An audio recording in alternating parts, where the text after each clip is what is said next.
Imagine hitting the road for a quick trip down California's coast, only to find your path blocked by booming artillery. Welcome to today's I-5 closure drama near Camp Pendleton. This isn't just any traffic jam. It's a stark reminder of how military exercises can throw a wrench into our daily commutes. As a seasoned reporter for the Los Angeles Times, I've covered plenty of disruptions, but this one really highlights the tension between national security and everyday mobility. Stick around to uncover the details, the detours, and maybe even a few surprises that might make you question the bigger picture. And this is the part most people miss: how these closures affect not just drivers, but the entire rhythm of life along the coast. Navigating the Interstate 5 shutdown in Southern California, a Los Angeles Times guide. Photo by Alan J. Shaban, Los Angeles Times. Staff writer, October 18, 2025. Last updated 11:28 a.m. PT. For years, the stretch of Interstate 5 running from San Clemente down to Oceanside has been notorious as one of California's most frustrating bottlenecks. With no direct parallel highways connecting Los Angeles to San Diego, this coastal corridor often turns simple drives into epic sagas of gridlock. Fast forward to today, Saturday, and things are about to get even more chaotic. The U.S. military is set to conduct live artillery firing exercises right over the freeway in Southern California.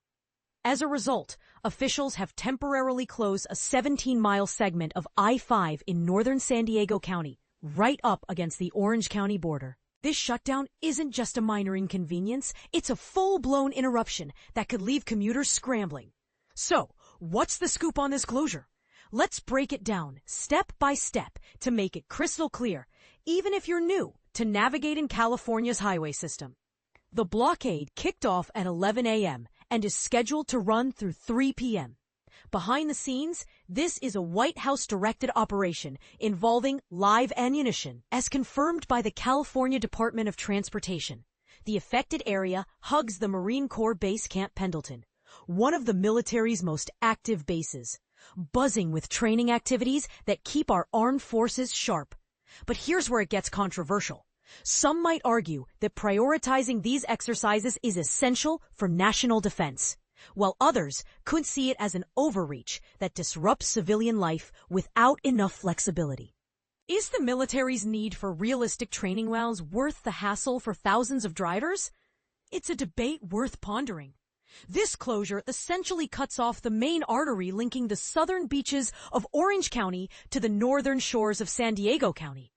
Without it, travelers have no choice but to detour around the sprawling Camp Pendleton, a massive 125,000-acre facility nestled in the mountains.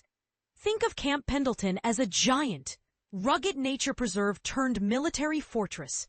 It's home to diverse terrains that make it ideal for training, but also a barrier that forces drivers onto longer paths.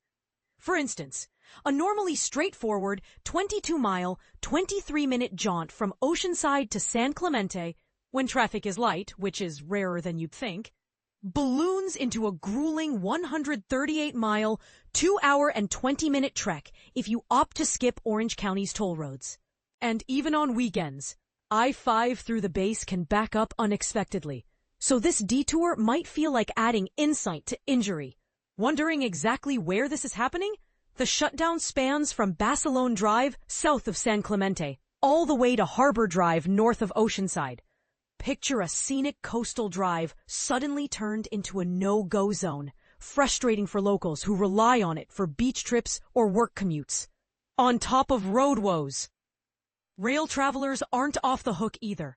Extends disruptions to Amtrak's Pacific Surfliner and Metrolink services, which could strand passengers and further complicate travel plans in the region.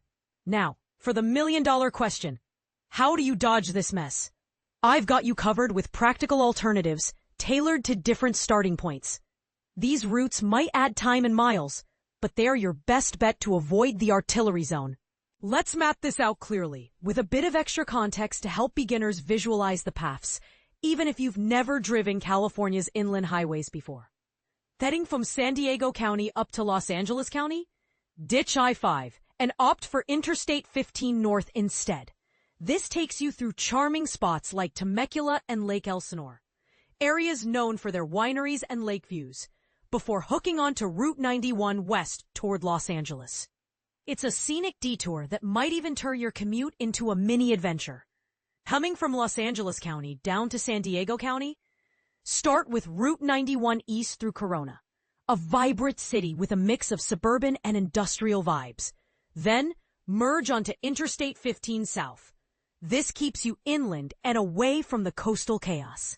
If you're traveling from Orange County to San Diego County, take Route 55 north to connect with Route 91 east, and then slide onto Interstate 15 south. Reverse that for the trip back from San Diego County to Orange County. Interstate 15 north to Route 91 west, followed by Route 55 south. These options aren't perfect. They'll extend your trip significantly, but they're solid workarounds. Pro tip: check real-time traffic apps like Waze or Google Maps for updates, as weather or other events could add unexpected twists. Ronggong Lin II is a dedicated reporter for the Los Angeles Times, stationed in San Francisco. He focuses on critical statewide topics like earthquake preparedness, natural disasters, public health, and extreme weather events. A proud Bay Area native, he's a UC Berkeley alumnus who joined the Times in 2004, bringing years of insightful reporting to the table. More from the Los Angeles Times podcasts, most read in California. There you have it, a complete guide to sidestepping today's I-5 closure. But let's not stop here. And this is the part most people miss. While these military exercises are vital for training, do they unfairly burden communities reliant on this highway? Some argue for more advanced scheduling or even virtual simulations to minimize real-world impacts. What are your thoughts? Do you support finding a better balance between defense needs and commuter rights? Share your opinions, agreements, or disagreements in the comments below. Let's start a conversation.